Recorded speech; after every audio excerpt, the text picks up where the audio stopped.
नमस्कार मेरे साथियों। आजकल के बच्चे बहुत ज्यादा क्वेश्चन करते हैं कि मैम हमने बहुत अच्छी तैयारी की थी एग्जाम की, लेकिन एग्जाम से 4 दिन पहले हमारी तबीयत खराब हो गई। अब बताइए हमारा रिजल्ट खराब हो गया या कोई कैजुअलिटी हो गई।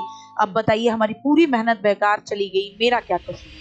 या कई बार बच्चे कहते हैं कि मुझसे OMR शीट में गोले गलत भर गए, या मेरे कमरे में जो इन्विजिलेटर थे उन्होंने मेरे गलत जगह सिग्नेचर करा दिए और मेरा सब कुछ नुकसान में चला गया एक गलती की वजह से।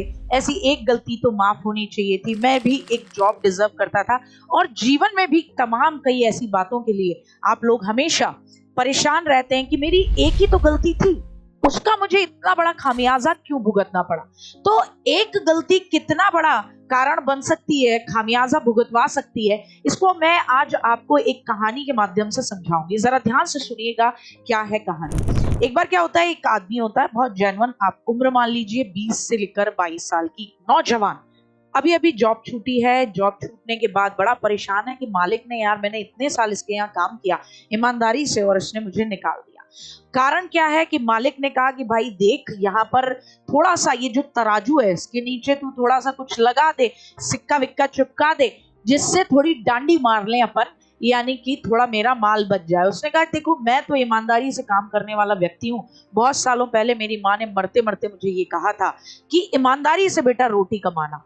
तो जैसे ही उसने अपने मालिक को, सेठ को मना किया, सेठ ने उसे जॉब से निकाल दिया। अब वो परेशान है, आगे बढ़ता जा रहा है, चला जा रहा है। रास्ते में उसको दिमाग में कई सारे सवाल आ रहे हैं, क्या करूंगा, कहाँ जाऊंगा, अब कुछ है भी नहीं कोई आगे पीछे। पिताजी बहुत समय पहले गुजर गए, माँ कई समय पहले गुजर गई, कहाँ जाना चाहिए, किसी दूसरे शहर में जाऊं।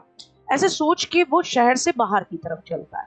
अब जब शहर से बाहर की तरफ जाता है तो रास्ते में एक बाबा जी मिलते हैं। बुजुर्ग हैं, 3 पोटलियां लिए चल रहे हैं। बाबा जी कहते हैं बेटा मेरी मदद करेगा तो मैं तुझे 3 सोने की असरफी दूंगा, मुझे दूसरे गांव तक जाना है, मेरी मदद कर दे। अब जो नौजवान लड़का है उसके दिमाग में एक सवाल आता है कि यार देखो मैं भी तो ये शहर छोड़ के जा ही रहा हूँ, मेरा जाने का जाना हो जाएगा, रास्ते में मेरे को कुछ पैसा भी मिल जाएगा, 3 सोने के सिक्के देने को तैयार हैं बाबा जी, तो मेरे लिए कुछ बेहतर ही हो जाएगा। वो कहते हैं ठीक है बाबा चलो, कोई दिक्कत नहीं है। अब बाबा क्या है, गठरियाओं को ऐसे एकदम छाती से चिपका के चले जा रहे हैं।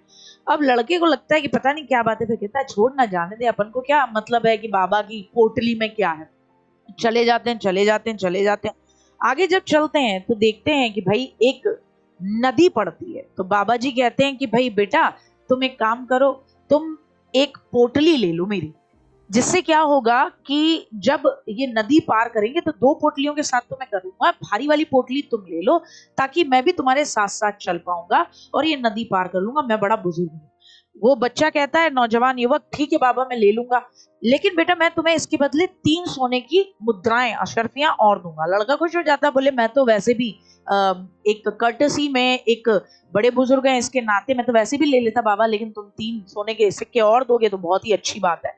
लड़का कुल मिलाकर एक बड़ा सा जो झोला है उसको लेकर चलने लगता है, नदी पार करने लगता है। अब वो थोड़ा सा देखता है कि बाबा जो है बहुत स्पीड के साथ चल रहा है, कोप अप करने की कोशिश कर रहा है उस लड़के के साथ कि पीछे न रह जाए। तो उसको लगता है, बाबा लगता है मुझ पे शक कर रहा है, कोई बहुत ही बहुमूल्य चीज इस गठरिया में।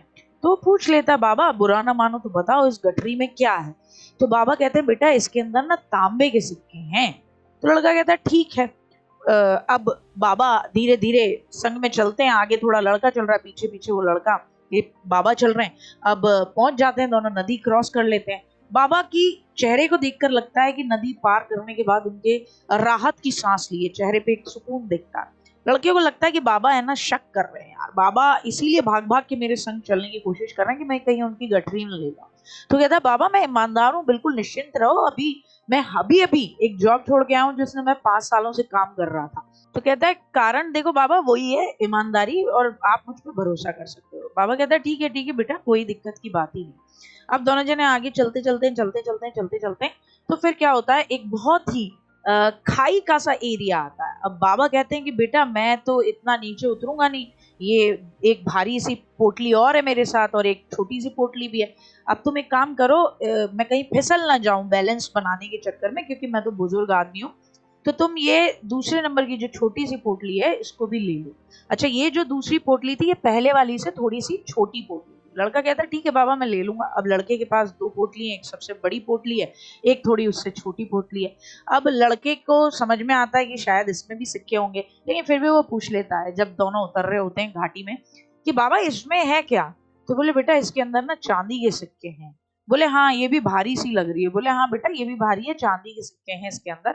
अब वो उतरने लगते हैं। फिर बाबा जो है वो कोप अप करने की कोशिश करता है कि कहीं नौजवान उससे आगे ना भाग जाए। तो नौजवान कहता है बाबा भाई देखो इस बात को समझने की कोशिश करो, मैं ईमानदार हूँ, आप आराम से आओ, जल्दबाजी में आओगे तो फिसल जाओगे, हड्डी वड्डी टूट जाएगी। तो बुजुर्ग व्यक्ति कहता है हाँ हाँ बेटा ठीक है मैं मानता हूँ तुम ईमानदार हो, कोई नहीं, चलो चलो चलो आगे बढ़ते हैं। अब क्या होता है, खाई क्रॉस करके एक पहाड़ पार करना था, पहाड़ के दूसरी तरफ वो गांव था। तो अब जब चढ़ने लगते हैं तो थोड़ा चढ़ने के बाद बाबा कहते हैं कि बेटा मेरे को दोनों हाथों को पकड़ के पहाड़ को चढ़ना होगा, तुम एक काम करो ये तीसरी जो सबसे छोटी पोटली है इसको भी तुम ले लो। तो कहता है ठीक है बाबा मैं ले लेता हूँ। बेटा बेटा इसकी भी मैं तुम्हें 3 असरफियां दूंगा। वो कहता है बहुत अच्छी बात है, सोने के सिक्के मिल रहे हैं, 3 तो ये पोटलियों के मिल रहे हैं और 3 वैसे मिल रहे हैं, क्या बात है, एकदम बढ़िया मामला हो गया।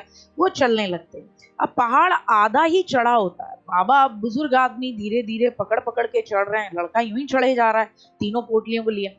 अब उसके दिमाग में आता है कि डेफिनेटली ना इसमें तो सोने के सिक्के हैं, ये सबसे छोटी पोटली है, सोने के सिक्के होंगे, बाबा से पूछूंगा भी तो भी हो सकता है ये बाबा मुझे बताया नहीं।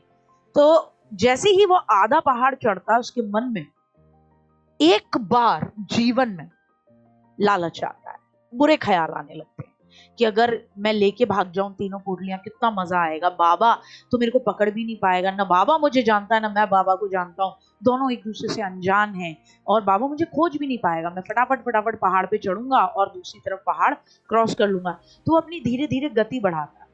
तो कहता है बाबा आ जाओगे ना, धीरे क्या आपके लिए रुकूं? तो बाबा कहते हैं नहीं नहीं बेटा तुम चलो, मैं तो आ जाऊंगा, अरे तुम ईमानदार आदमी हो, तुमने खुद बताया हुआ है, कोई बात नहीं, भरोसा हो गया है मुझे तुम पे।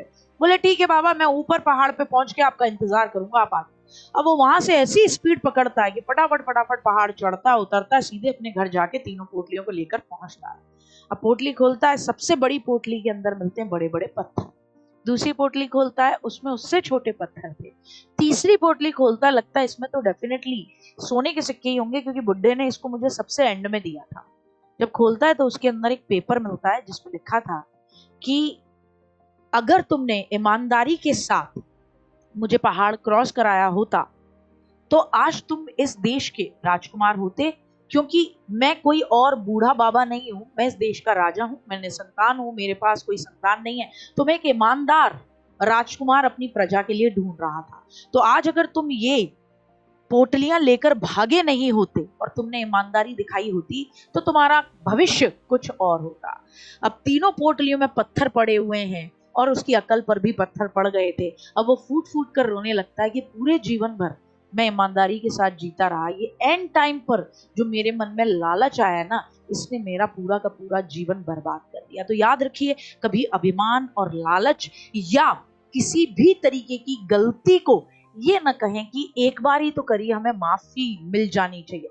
लाइफ में कई बार ऐसी गलतियां हो जाएंगी आपसे जिनकी कोई भी किसी भी तरीके का कोई कंपनसेशन नहीं होगा, जिनसे आप दोबारा लौट कर नहीं पहुंच सकेंगे, जैसे इस नौजवान से हुई। तो हमेशा याद रखिए अपने आप को ये बेनिफिट देने की जगह कि एक ही बार तो मैंने गलती की, इसकी जगह ये करने की कोशिश करें कि आपसे गलतियां नहीं हो, आप दूसरों के अनुभवों से सीखें, दूसरों के विचारों से अपने आप को रिफ्रेश करें, अपने आप को रिफाइन करें, अपने आप में सुधार लेकर आए। उम्मीद है ये आज की वीडियो आपके लिए बहुत फायदेमंद रही होगी। अगर आपको अच्छा लगा तो टारगेट विद अंकित इस चैनल को जरूर सब्सक्राइब करें।